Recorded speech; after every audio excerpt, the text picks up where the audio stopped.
práve teraz začala Kyoto Championship štvrtáča na 1700 metrov, druhá rozjazda pre minulého rozniku aktérov bojúcich o 15 000 korún. Dopredu sa bol opäť rozdiel generál, nasleduje potom Tešenka a takisto už aj Ocean Ball. Ďalej potom Dom Perignon a skovaný pri kariére Karol Cezet na 5. pozícii. V kontakte ešte máme aj Royal Minana a zatiaľ to strácajú Testy Žene a takisto aj Štolhopsa Hojce.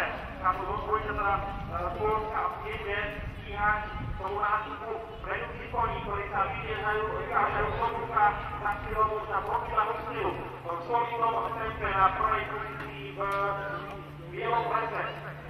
Zástupca Rakúska Karl Gruber, ktorý naviguje ten General Fish na prvej pozícii ako vybiehanie z lesníka, na druhej priečke favorizovaný Ocean Hall na 3. pozícii v pohodlne v ústredí Tešenka, za ňou sa sústredne amatér David Šaba, ktorý naviguje spoľahlivého Karla Cezet, ale je to tam mimoriadne nagústené, snaží sa tam ešte dokonca dostať aj Švajčiar Serafini, ktorý je výkonnostieho súdka Royal Sitana, takže všetko ní môže volať o tru vzhľadu iba Štok, Honza Hojce a Švede, ktoré majú obrovskú stratu výkonnostieho, a to je smola pre ich jazdcov Dána Hansena a Šveda Eriksona.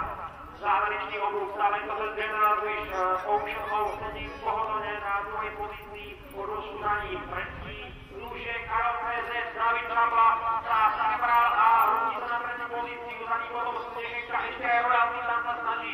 Konec sú cieľové robiť záverečných 300 metrov, je to súboj Ocean a takisto ešte aj General Fish a domáci budúci páni Čakovi v súbke Karla Cezet. Záverečných 200 metrov, práve to Ocean bude preberať na koľku, ale veľmi trpezlivo na to sedel David Šabla v súbke Karla Cezet a teraz rozhoduje Karla Cezet do nehovorný záver, bude ale už vlastne nevesaný. Ocean Hall vyhrá aj druhú hodňaku, na prvej pozícii Ocean Hall druhý je David Šabla a Karla Cezet.